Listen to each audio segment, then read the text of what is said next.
Entonces, con la ayuda de Dios vamos a tratar de comenzar una nueva etapa, no distinta a la lección, sino que tiene por objeto dar fundamento y sustento a la lección divina, con la principal meta de vivir más plenamente nuestra vida cristiana, fortaleciendo la fe, descubriendo la riqueza del contenido de esta fe en la Iglesia.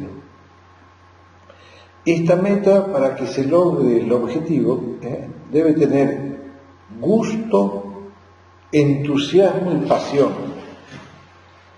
Si no disponemos de estas cualidades, podemos pedirle al Espíritu Santo que nos conceda, porque Él es el que da el gusto de las cosas de Dios, el gusto de la palabra de Dios. Lo que comenzamos no es un encuentro académico, a mí no me da el cuero para esas cosas, sino, como soy un monje ignorante, que busca caminos para encontrarme con Cristo, porque Él también nos busca y nos da el primer paso en este camino. Entonces, esta es mi única motivación y por eso lo hago con entusiasmo y con pasión. Si queremos entrar en el mundo de la Sagrada Escritura del Nuevo Testamento, tenemos que ponernos frente a la palabra y darnos cuenta de que queremos ingresar a un mundo inmenso, a un mundo lleno de riquezas, de costumbres, con una mentalidad muy particular, que ve la vida, las personas y a Dios de un modo muy particular. Y hay que darse cuenta de que el mundo que nos acercamos, el mundo bíblico, es un mundo muy lejano a nuestra cultura, a nuestra idiosincrasia. De modo que hay muchas cosas que podemos no comprender justamente porque nosotros estamos mirando desde una cultura que está en el otro extremo. Porque nosotros no pertenecemos a la misma cultura del mundo bíblico. Nosotros pertenecemos a la cultura occidental, que tiene su origen en Grecia. Y todo lo que esto significa, que tiene un modo de concebir la existencia, nuestra cultura, una manera de mirar la vida, y una característica esencial de esta mirada occidental dice así: el hombre es un ser con alma y cuerpo, dos realidades conviviendo en una misma persona. Sin embargo, el mundo semítico, el mundo de la Biblia, al que pertenece toda la historia bíblica, no procede de esta cultura, no procede de la cultura occidental. Y por eso el mundo bíblico tiene una visión distinta del hombre. En la Biblia está presente una concepción unitaria de la persona. Para el hombre de la Biblia es algo extraño pensar que el hombre es alma y cuerpo.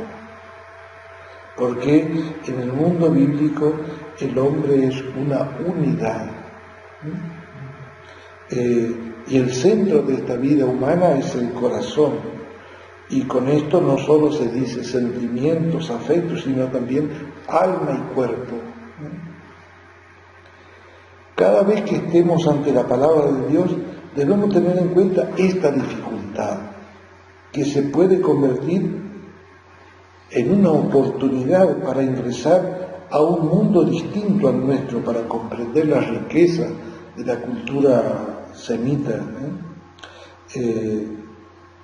Entonces, queremos leer el Evangelio para escuchar la voz de Jesús. Ese es nuestro proyecto, nuestro deseo, encontrarnos con Él, porque este es el fundamento de la lección, encontrarme con Jesús, Y este proyecto también está en el fundamento de la Sagrada Escritura, especialmente en el Nuevo Testamento. Entonces, este objetivo debe tener algunos temas medianamente claros. Tenemos que saber qué es un evangelio, cómo surgen los evangelios, de dónde viene la palabra evangelio, qué quiere decir la palabra evangelio, cuál fue el primer escrito del Nuevo Testamento. ¿Podemos comprender algunas costumbres típicas del mundo oriental en las palabras y en las obras de Jesús? Etcétera. Podemos hacer varias preguntas referidas al mundo del Nuevo Testamento. Se pone más difícil cuando hablamos del Antiguo Testamento, ¿no? Porque ahí ya hay mucho más siglos de distancia y muchas costumbres que aún en la Biblia ya se perdieron. Entonces, por ejemplo, cómo se mencionaba en la iglesia primitiva los evangelios. En realidad había varias formas, dichos y hechos del Señor, palabras del Señor, memorias de los apóstoles. Eran diversos títulos que emplearon los autores cristianos del siglo II para designar a los 4 evangelios. Todos sabemos que el primer escrito no es de ningún evangelio. El primer escrito del Nuevo Testamento, ¿de quién es? De San Pablo. Y cuando San Pablo habla en sus escritos a menudo del evangelio, no se refiere a lo que nosotros entendemos de evangelio ahora, sino se refiere a la buena noticia de Jesús que él predica, porque el encuentro que tuvo Pablo con Jesús generó, fue la semilla que plantó esta nueva vida que descubre Pablo, ¿cierto? Entonces, Pablo habla a menudo del Evangelio, pero nunca tuvo en su mano ninguna de nuestros 4 libros que llamamos Evangelio, por la sencilla razón de que cuando Pablo predicaba, todavía no había escrito ningún Evangelio. Estamos hablando de la vida de Pablo en los años 40, en un escrito que se llama la Didaché, el texto más antiguo después del Nuevo Testamento. Evangelio designa no un libro, sino la enseñanza del Señor Jesús, una especie de norma de vida que hay que poner en práctica como lo entendía Pablo. Yo después acá hay una carpeta que dice, creo que Volat o algo así.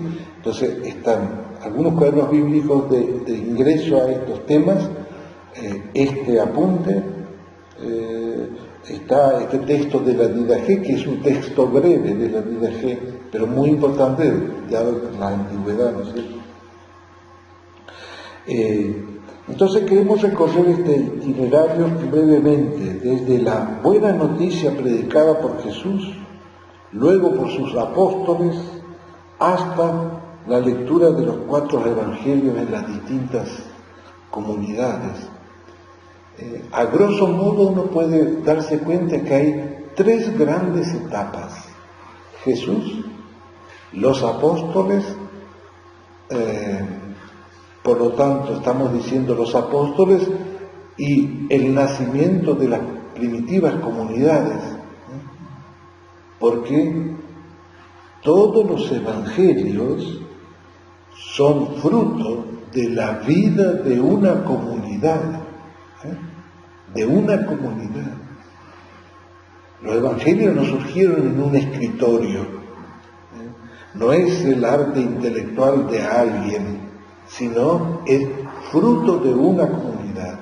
Por eso, se puede hablar con toda propiedad de la comunidad de Marcos, la comunidad de Mateo, de Lucas, la comunidad particularísima de San Juan, ¿no?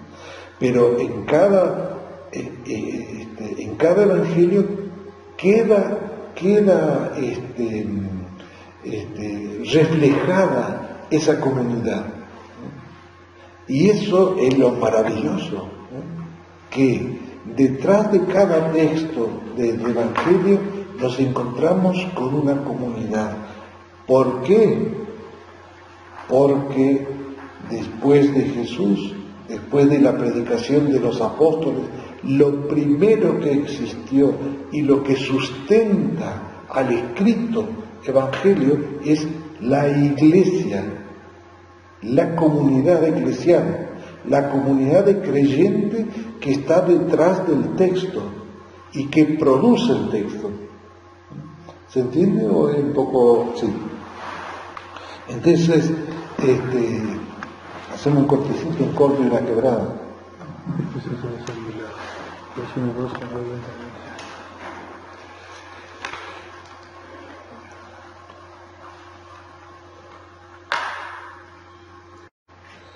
Entonces, teniendo en cuenta esto, de que tenemos tres grandes, la iglesia. Entonces, una iglesia, nos encontramos con Jesús, los apóstoles y la iglesia. Después vamos a ver que podemos subdividir todavía algunas cosas, ¿no es cierto? Entonces, nos encontramos en el otoño del año 27, ¿no? Con un oscuro personaje de un pueblito que, como dice el evangelio, ¿qué puede salir de Nazaret? ¿Qué cosa buena? Mucha fama no tenía. Entonces, nos encontramos con este carpintero de Nazaret llamado Jesús.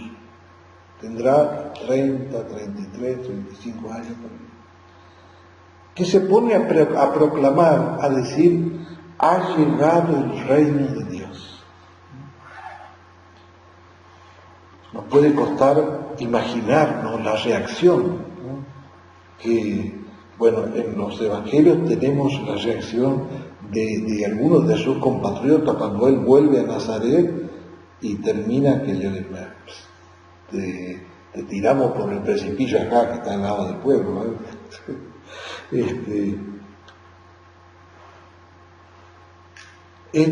Afirmar en el contexto judío del siglo I el reino de Dios, inmediatamente cualquier judío dice: este anuncio corresponde al Mesías, al Cristo.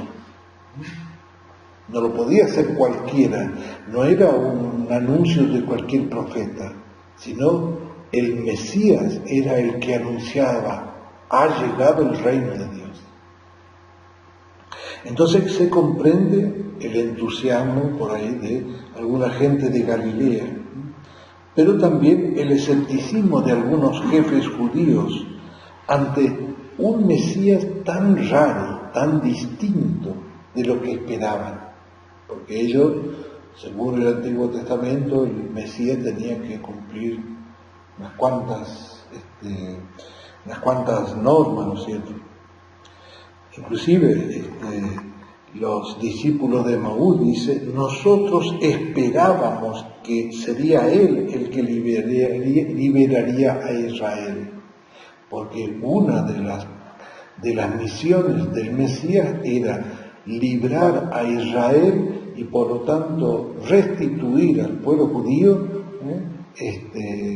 en su postura política, y por tanto liberarlo del sometimiento que tenían hace tiempo de los romanos.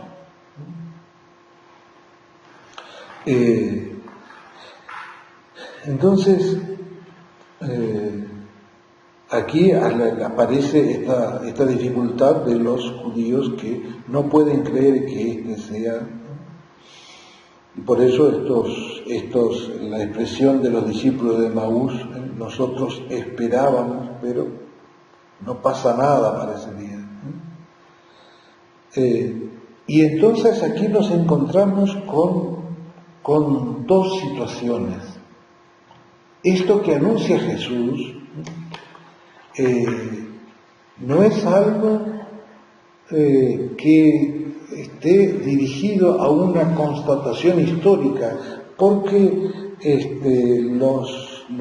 después los escritos, los evangelios, no son a ver cómo dice por aquí, como un reportaje histórico, sino que comienza a entrar en juego otra dimensión de la realidad.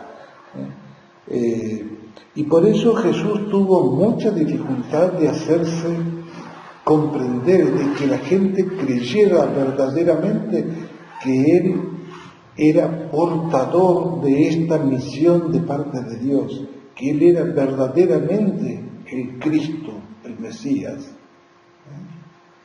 ¿Por qué? Porque había como, digamos, los judíos estudiosos tenían como, digamos, una estructura, que el Mesías debería ser así, así, así, así. Y viene, anuncia el reino, pero, digamos, ¿de dónde viene? Porque los judíos decían, bueno, a ver, pues, vos tenés que tener descendiente de David, porque si no pasa nada. Tiene que ser directo descendiente de David. Tiene que cumplir un montón de otras cosas. Bueno, todo eso se le viene abajo. Así, entonces, el historiador se encuentra aquí ante dos hechos que hay que reconocer ciertamente como históricos. Primer hecho: Poncio Pilato gobernaba Judea. Un hombre llamado Jesús predicó, diciendo que era el Mesías. Fue seguido por unos discípulos y fue ajusticiado. Esos unos datos históricos, ¿cierto?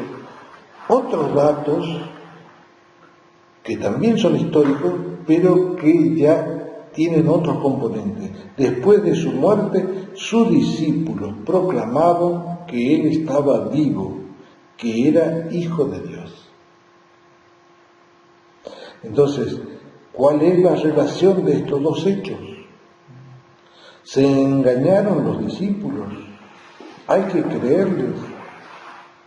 Entonces, aquí dejamos el terreno de la historia para pasar al de la fe o al de la no fe. Yo puedo creer o no creer en lo que dicen estos muchachos. Y creer es justamente una actitud que no se apoya en lo histórico. Creer no es un gesto que está producido por lo histórico. Puede constatar algunas cosas, pero eso no me lleva automáticamente a la fe. Hay otro paso que hay que dar interiormente. Creer es una opción interior, decir, te creo, hago la opción de creerte.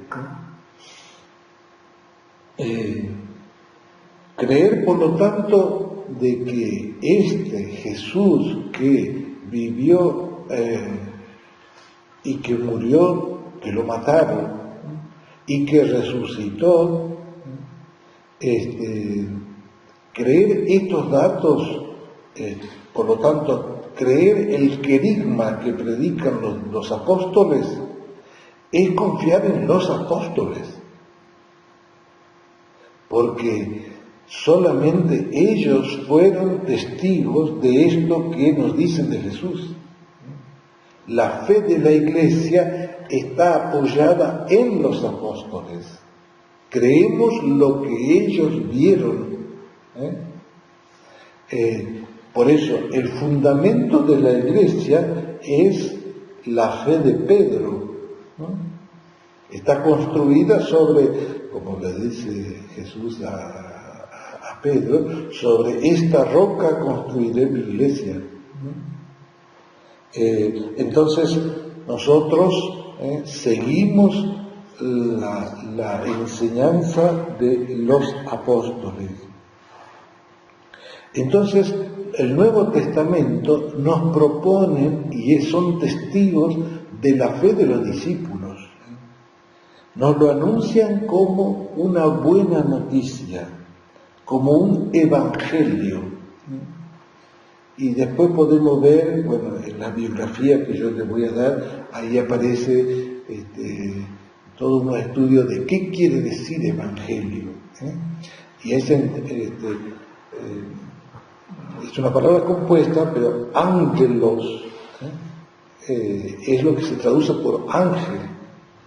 Pero el ángel, en realidad, ¿qué quiere decir ángel? Quiere decir mensajero, el que es portador de una noticia y por lo tanto tiene una misión para dar esa noticia, ¿cierto? Entonces, el Evangelio, hay muchos textos donde aparece esta dimensión de anunciar una buena noticia o anunciar simplemente una noticia, pero no es una palabra evangelio, no es una palabra eminentemente cristiana. ¿Por qué? Porque, por ejemplo, en la época del Imperio Romano, cuando subía un nuevo emperador, lo que anunciaban era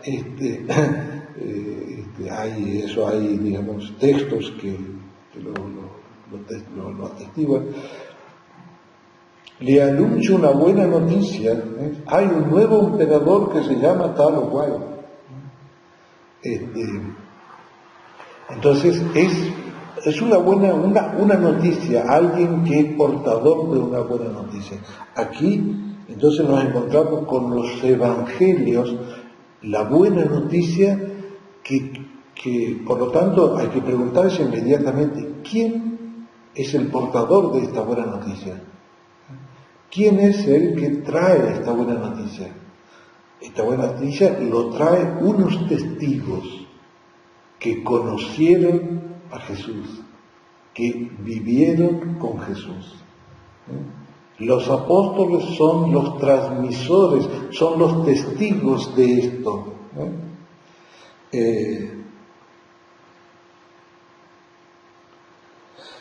Así, entonces, los escritos del Nuevo Testamento, los evangelios especialmente, es la propuesta de fe de los testigos, de los discípulos. Y la buena noticia es esa. Y uno podría decir, pero no, tal vez no será que no habrá alguna cosa ahí que medio que podemos dudar. Bueno,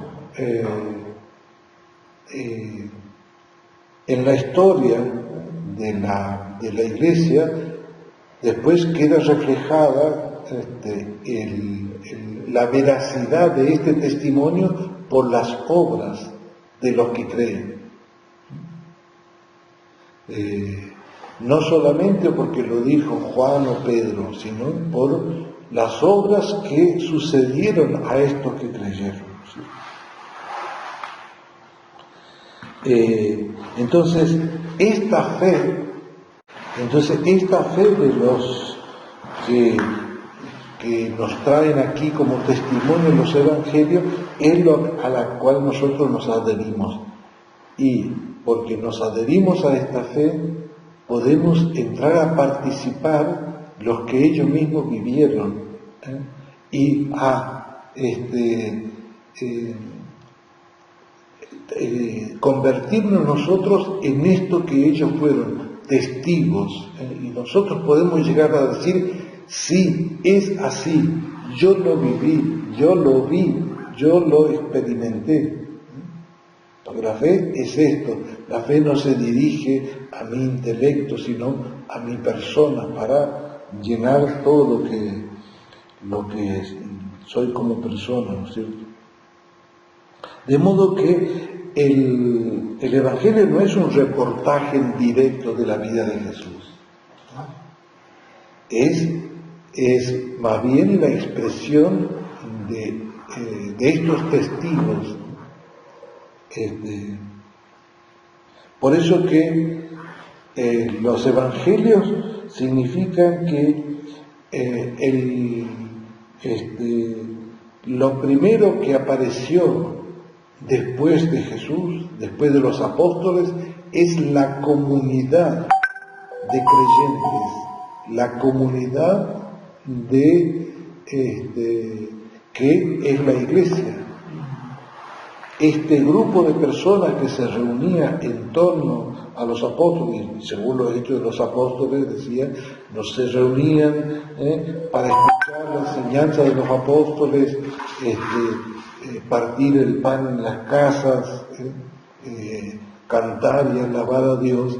Esta experiencia de comunión, de estar reunidos en el nombre de Jesús y en la presencia de Jesús, y como Jesús mismo dice, cada vez que ustedes se reúnen, yo estoy en medio de ustedes. De modo que la iglesia fue la que formó los evangelios. Entonces, esta iglesia tiene conciencia de que es el nuevo pueblo de Dios creado por la palabra de Jesucristo, animado por su Espíritu. Ella vive del resucitado. Es esa vida percibida en el curso de 50 años lo que va a descifrar y poner por escrito. No podemos alcanzar directamente a Jesús, sino la fe de la iglesia, y a través de esa fe descubrimos quién es Jesús. Entonces, lo primero que nos encontramos en los textos del Nuevo Testamento es con la fe de esta iglesia. Y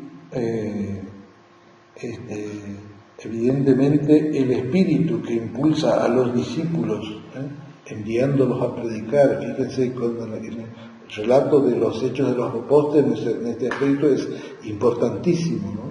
Porque describe el movimiento, ¿no? Después de la muerte y de la resurrección de Jesús, ¿qué ocurre con estos discípulos, ¿no? Fíjense los discípulos de Maús que se iban, dijeron, bueno, es una lástima, pero tenemos que seguir con nuestras cosas, ¿sí? Se iban. Y después que se le aparece Jesús y que les explica las Escrituras, ¿no? Y ellos hacen esta constatación tan hermosa de, ¿no ardía en nuestro corazón cuando nos hablaba por el camino? Y entonces, ¿qué hicieron? Volvieron, desandaron el camino y volvieron a Jerusalén a reunirse con los otros apóstoles. Y allí, lo que ocurre siempre en la iglesia, yo comparto un testimonio y el otro me comparte su testimonio, y esta unión de compartir los testimonios me hace comprender la realidad de la fe, porque estos dos discípulos vuelven a Jerusalén y le cuentan a los discípulos que estaban allí reunidos, y los discípulos a su vez le transmiten lo que ellos también vivencian, y se dan cuenta de que así es, el Señor ha resucitado. Entonces, esta dimensión muy profunda de la iglesia, de la vida que sigue ocurriendo, porque en ese sentido la iglesia no ha cambiado. Sigue ocurriendo esta dimensión, este encuentro con Jesús cuando dos o tres se encuentran en el nombre de Jesús. Entonces fíjense cómo la transmisión de la vida de Jesús sigue presente en nosotros. Luego de 2000 años, seguimos creyendo gracias a la piedra que está en la base de la iglesia, que son los apóstoles. Hemos creído el testimonio de ellos y por eso nos seguimos reuniendo, y Jesús sigue dando testimonio en nuestra vida a través del Espíritu Santo. Sigue dando testimonio que Él está presente. Entonces, los evangelios surgen de estas tres dimensiones: Jesús, los apóstoles y los cuatro evangelios, la escritura ya, que es todo el final de un proceso, digamos. Entonces, primero nos encontramos con Jesús, sus palabras, sus hechos, su persona, quien está en la fuente de nuestros textos. Pero Jesús no escribió nada. No nos encontramos directamente con la palabra de Jesús. Nos encontramos con el testimonio de los que estuvieron con Jesús. Sus discípulos lo siguieron y escucharon a un gran profeta, y luego, a partir de la confesión de fe de Pedro en Cesarea, como el Mesías del que se esperaba y que venía a establecer el reino de Dios. Esa esperanza llena de ambigüedad en un contexto político bastante difícil, que supuestamente iba a restaurar la fe de Israel.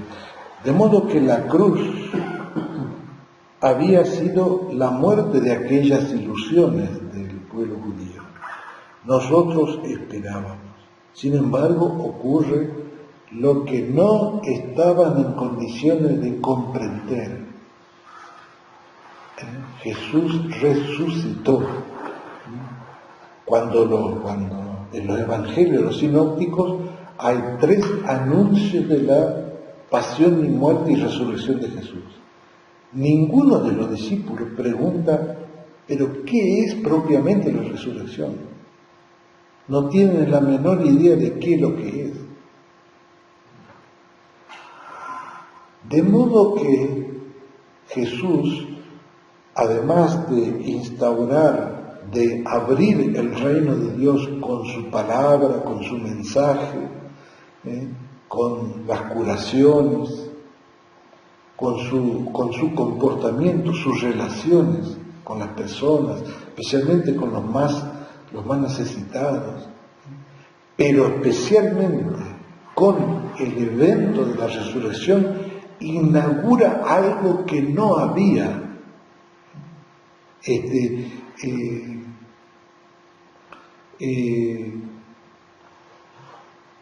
Abre algo de su Padre y entrega a los hombres algo que ningún hombre conocía. Por eso es un error tener una fe que lo percibe a Jesús como uno más, que tiene distintas concepciones éticas, qué sé yo, lindos pensamientos, lindos mensajes, pero es uno como nosotros, nada más. No, en el mensaje de Jesús, en sus palabras, hay algo nuevo que antes no había. Y esto nuevo que no había es la vida que Él trae. Esa vida que Él trae, que ya estaba presente en su mensaje, en sus relaciones, en sus milagros, y que se fundamenta, que vuelve a aparecer de una manera esplendorosa en su resurrección. Por eso, la cruz de Jesús, cualquier cruz de Jesús, la cruz nuestra de cada día, cualquier cruz que vivamos, la cruz que vive el mundo con la pandemia, no es una desgracia, no es un castigo, no es un sinsentido. ¿Por qué? Porque la cruz tiene otra dimensión. La cruz de Jesús, la cruz que el que cree en Jesús no puede tener una cruz de Jesús y otra cruz de otro. Pero la cruz de Jesús es un abrazo nuevo a la humanidad, es una puerta de ingreso a la vida de Dios. Muchas veces nosotros, nuestras limitaciones, nos hace vivir tal o cual sufrimiento, tal o cual dolor como una desgracia, como un castigo. Entonces los vivimos con pesimismo, o con un drama que a veces tiene lo doloroso, pero entonces lo vivimos simplemente como cualquier persona sin fe. Pero la cruz no es eso para el cristiano. La cruz es la puerta, porque detrás de la cruz está Jesús. De modo que la cruz ya no es ni castigo, ni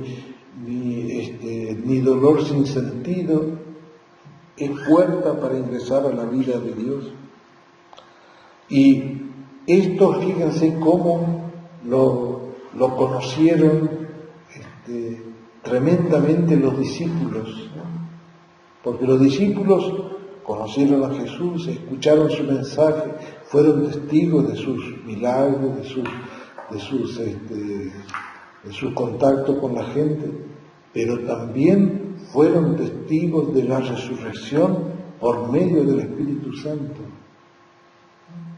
Entonces, los apóstoles con esta experiencia, Él está vivo. Fíjense qué hermoso que Marcos y Mateo, cuando hablan de la resurrección, especialmente Mateo, dice, ha resucitado. Y Marcos, al final del Evangelio de Marcos, eso parece que quedamos ahí como en la nebulosa, y hay un añadido, el último capítulo de Marcos, donde se habla de la resurrección.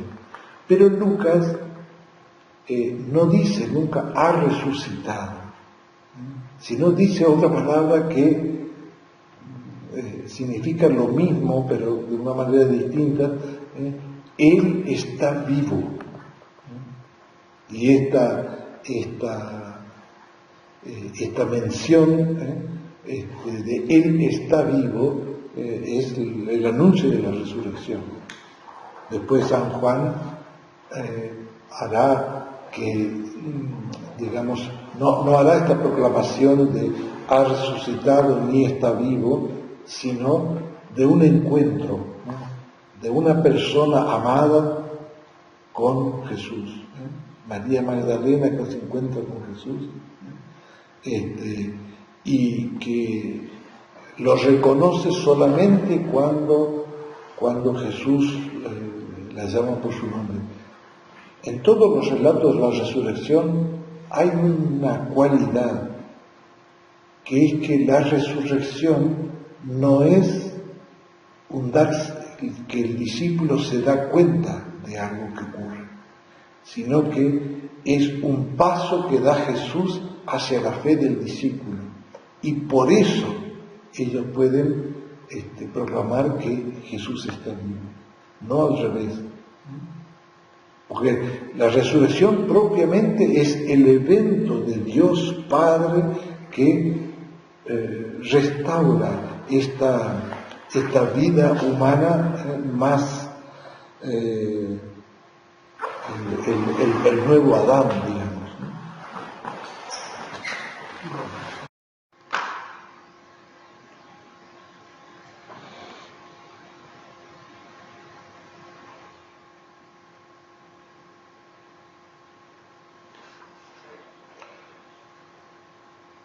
Bien, y entonces el acontecimiento pascual entonces es el eje central del testimonio que dan los discípulos. Pero también las Escrituras dan testimonio de esto que ocurre en la vida de Jesús, especialmente en los capítulos del 50 en adelante, 49 en adelante de Isaías, donde habla de un siervo misterioso llamado siervo doliente, ¿no? Que asume la maldad y las heridas del pueblo, lo asume en su persona y es como que paga la deuda que los otros debían con su misma vida. Es hermoso que Bueno, después Pablo va a tomar estos textos para decir, eso que anunciaba Isaías es lo que yo les predico, ¿no? Cristo, seguimos a un Cristo que fue crucificado, pero que está vivo, resucitado y sigue en medio nuestro. Por eso el final de la vida de Jesús tiene este fundamento en las Escrituras. Y también en esta otra dimensión importante, que es la liturgia. La liturgia, lo que, por ejemplo, en cualquier diccionario uno puede encontrar es la definición ¿qué es la misa?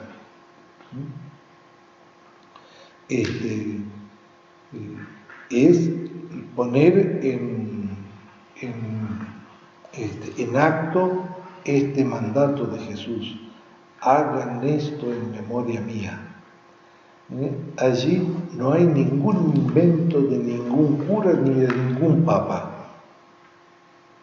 Simplemente se está haciendo lo que Jesús había dicho: hagan esto en memoria mía. Yo soy esto.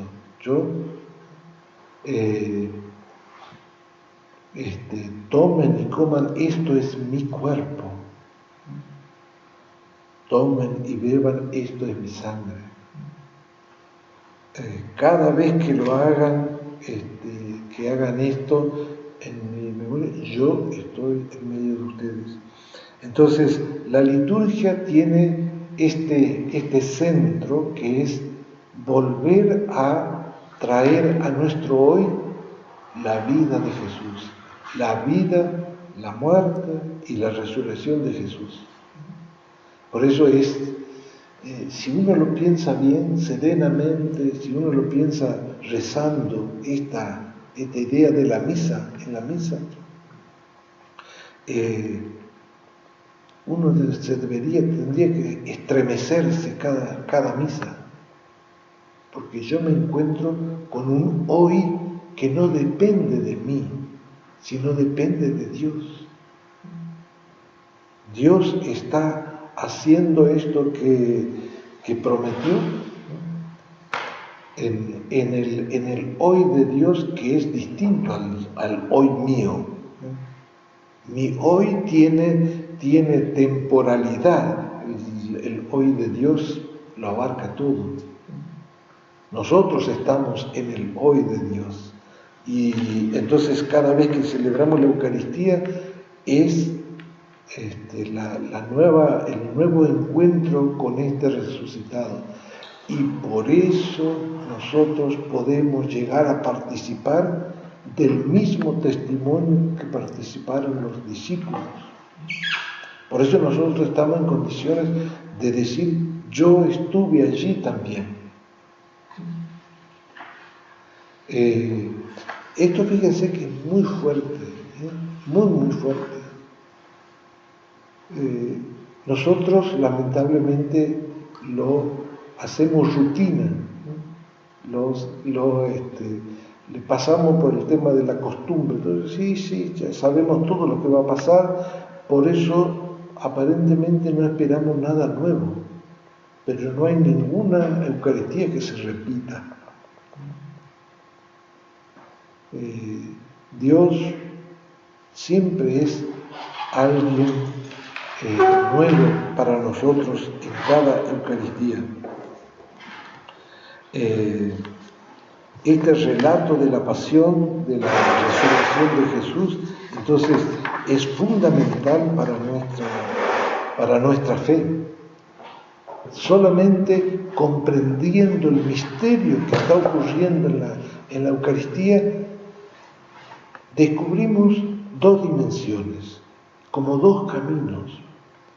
Mi camino personal, mi camino de fe, en mi trabajo, en mi profesión, con las personas con que me relaciono. Ese es mi contexto donde Dios va a aparecer. A veces esperamos que Dios aparezca, no sé, en algo extraordinario. Pero Dios le gusta vivir en nuestra rutina. Por eso se hizo hombre, por eso Él participó de nuestra rutina. Entonces, en este misterio de la Eucaristía, Él nos viene al encuentro de nosotros con nuestra historia, con nuestras limitaciones, con nuestros dones también, pero también viene con su real poder, con su vida nueva, con su letra extraordinaria que dice algo de repente y que a mí me abre un ojo nuevo para darme cuenta de lo que está ocurriendo. Y bueno, otra dimensión de esta experiencia de los discípulos del acontecimiento pascual de la Escritura es la dimensión que ocurría en las comunidades. Una comunidad que tiene, ponerle 10 miembros y durante 30 años tiene 10 miembros, genera un estilo de vida bastante particular, pero una comunidad que crece va generando necesidades nuevas. Eso ocurría, y en los Hechos de los Apóstoles aparece este tema, ocurría con las comunidades que iban creciendo. Ahí aparece en los Hechos de los Apóstoles algunos datos muy importantes, por ejemplo, de cuando crecía una comunidad que a veces tenía que trasladarse a otra casa para poder contener a todo el grupo, ¿no es cierto? Y otro dato esencial, esas comunidades que luego se llamarán iglesia, ¿no? O sea, lo que dice la palabra eclesía, los convocados, los llamados, los que comparten la fe, la creencia en Jesús. Esta iglesia, entonces, después van a tener necesidad de ir formando a las nuevas personas que se unen a esa comunidad. Y van surgiendo necesidades, por ejemplo, todo este tema de Esteban, que dice, mira, hay una necesidad porque hay unas personas pobres que están descuidadas y que los apóstoles no pueden hacerse cargo, entonces, bueno, dice, bueno, no, ya vamos a organizar, bueno, vamos. Entonces, la comunidad, en la medida que va creciendo, va generando nuevas necesidades que van apareciendo y que los apóstoles tratan de solucionar. Una de estas cosas es la catequesis, la enseñanza, la introducción en el misterio de la fe a los que vienen nuevamente a una comunidad.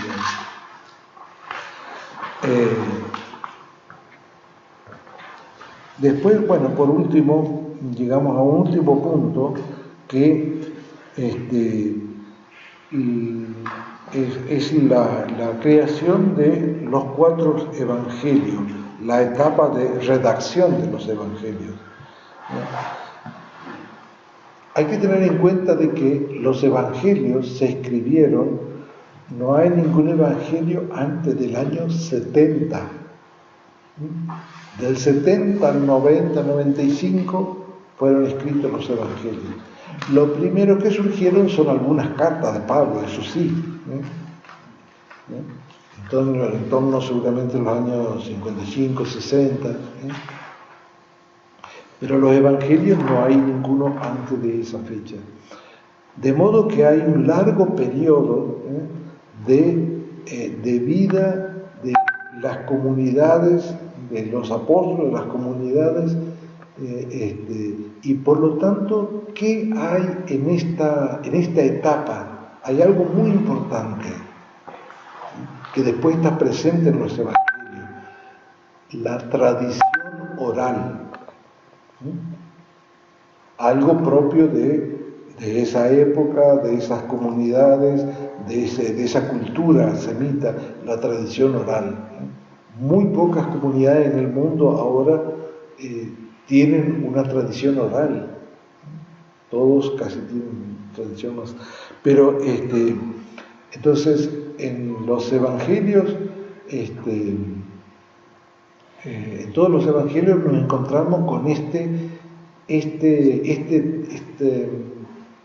arca lleno de tesoros, que es la tradición oral, lo que vivían en cada comunidad. Y bueno, Pablo, las cartas de Pablo, hay unas menciones muy específicas respecto de que tal comunidad después se junta con otra y cotejan más o menos qué es lo que celebraban, cómo hacían, ¿no?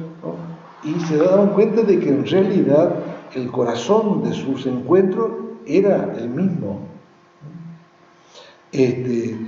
Por lo tanto, en el eje central de cada texto de los evangelios está la vida de esta comunidad de fe, la tradición oral que permaneció, y que esa tradición oral tiene una relación directa con los apóstoles.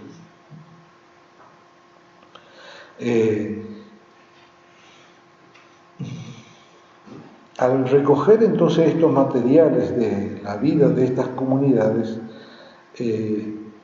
4 autores compondrán 4 evangelios. La parte de los redactores no ha consistido solamente en enlazar entre sí los documentos, sino que cada evangelista ha descubierto en su propia comunidad un aspecto del rostro de Jesucristo. Y fue ese rostro el que se esforzó en dibujarnos. Eso es hermosísimo. Si nosotros pudiéramos dibujar el rostro de Jesús que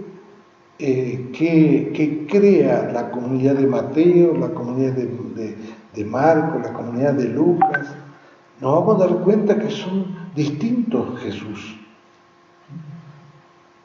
Y sin embargo es la expresión viva de Jesús. Allí ya, fíjense, hay algo esencial en la fe cristiana católica, que la multiplicidad no atenta contra la fe.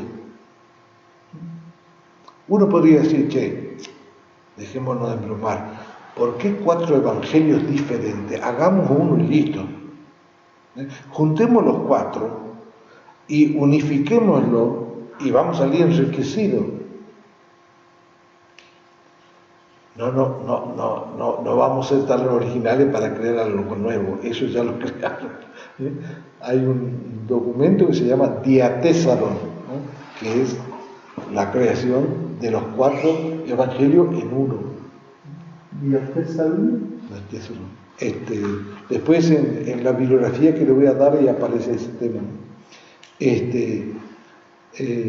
Pero ¿por qué tiene validez? Y esto, fíjense, a lo largo de toda la historia de la Iglesia ha sido discusión, que unos querían esto, otros aquello, decían, no, es mejor un solo evangelio.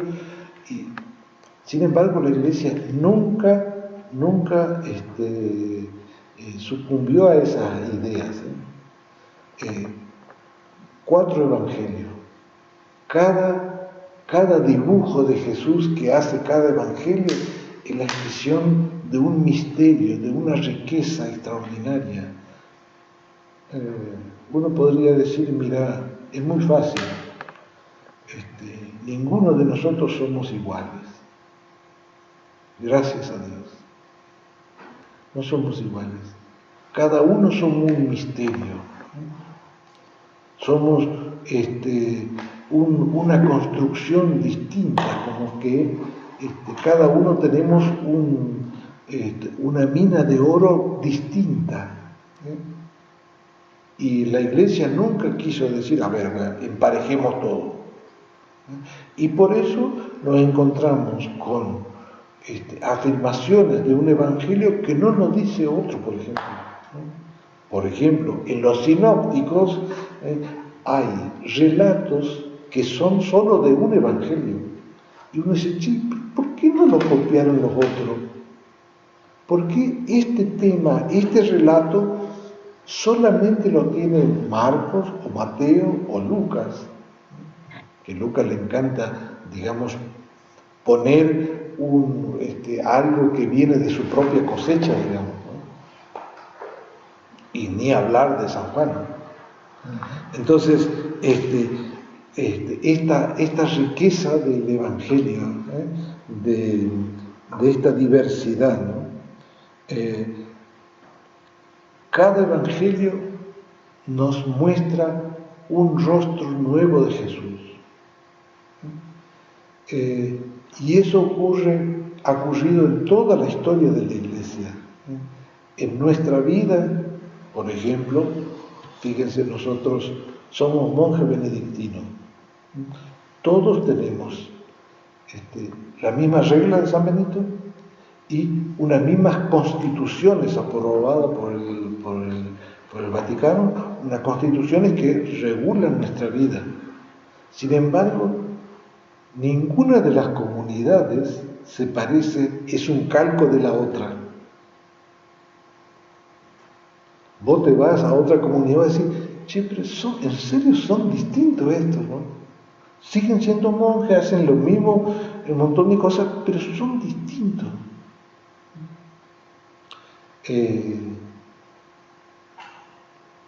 Esta es una de las cosas maravillosas de la vida cristiana, ¿no? Que inclusive Dios se relaciona con nosotros partiendo de esta diferencia. Le abraza a Raúl no como me abraza a mí, sino como Raúl es, con el calor, la particularidad que tiene Raúl que yo no lo tengo.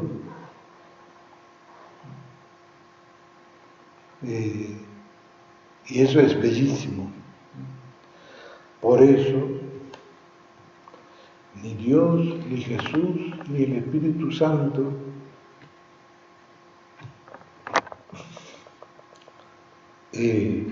se relaciona nunca con una persona de la misma manera. Porque esas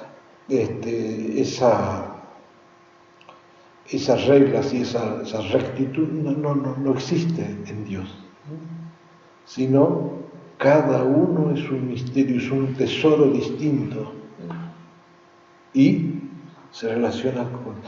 Incluso Dios respeta cada particularidad de nuestra libertad.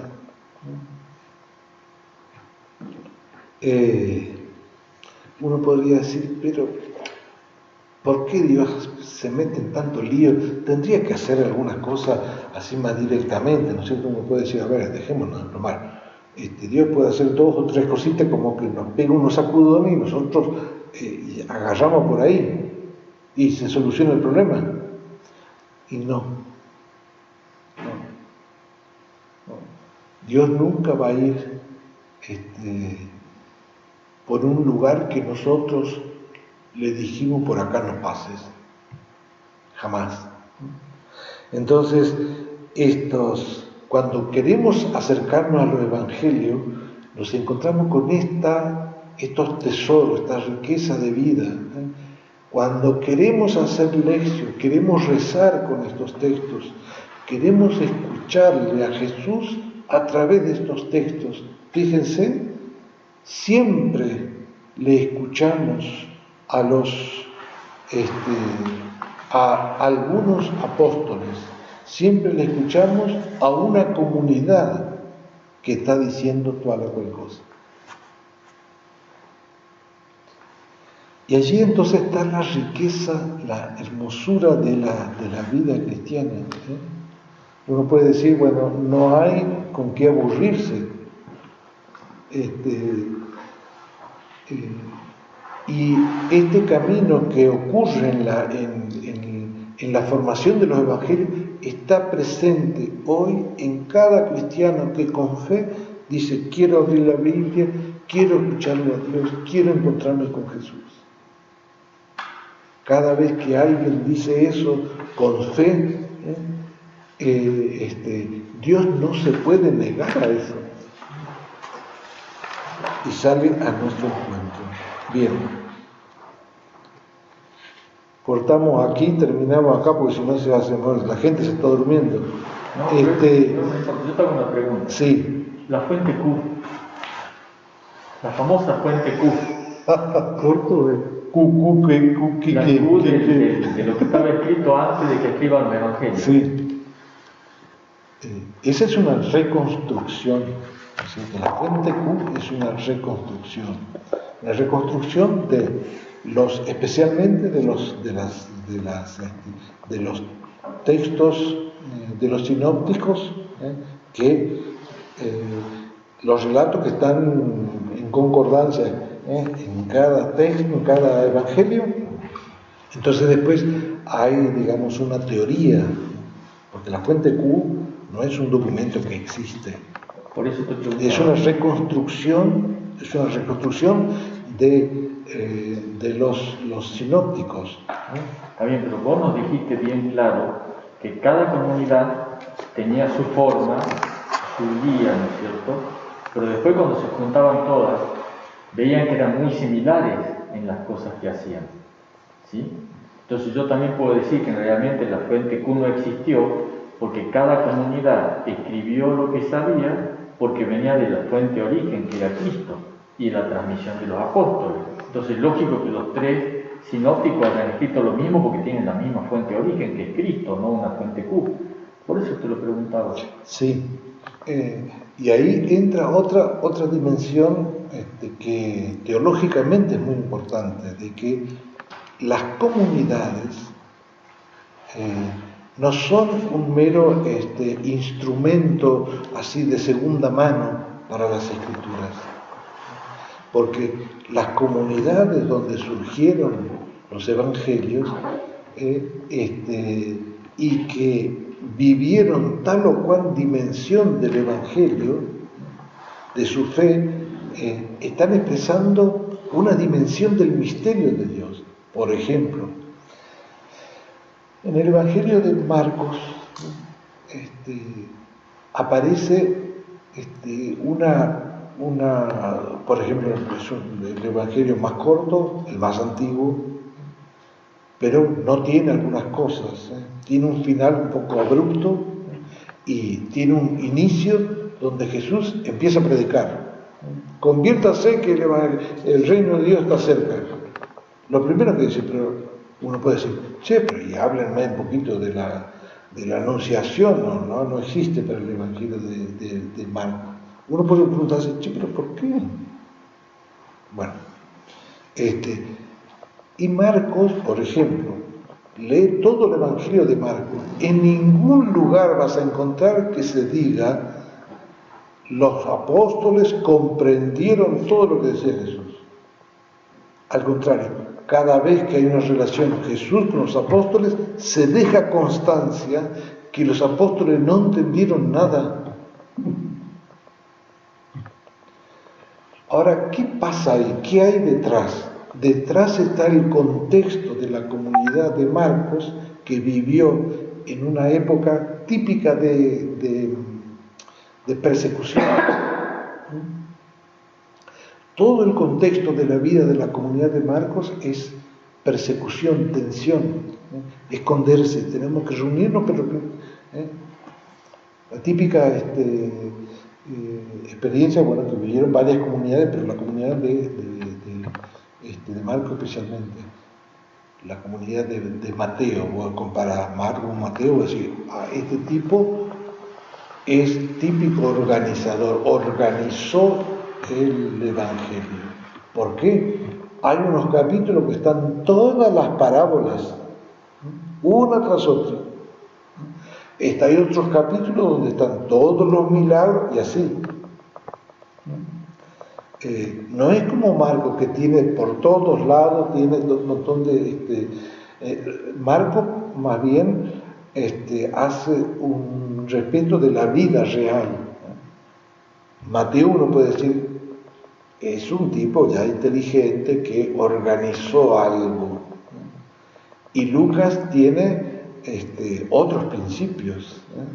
Uno podría leerlo, el Evangelio de Lucas, de distintos modos. Por ejemplo, uno de los modos sería decir, a ver, Lucas desde el comienzo casi está en un camino, nos hace ver un camino. Estamos en camino hacia Jerusalén y después de Jerusalén se abre otro camino. Toda la vida de Jesús se expresa en ese camino. Entonces, la comunidad de Lucas vivió este tema del camino como una clave teológica. Toda nuestra vida es un camino hacia. Y la comunidad de Juan, ni te cuento, tiene otra.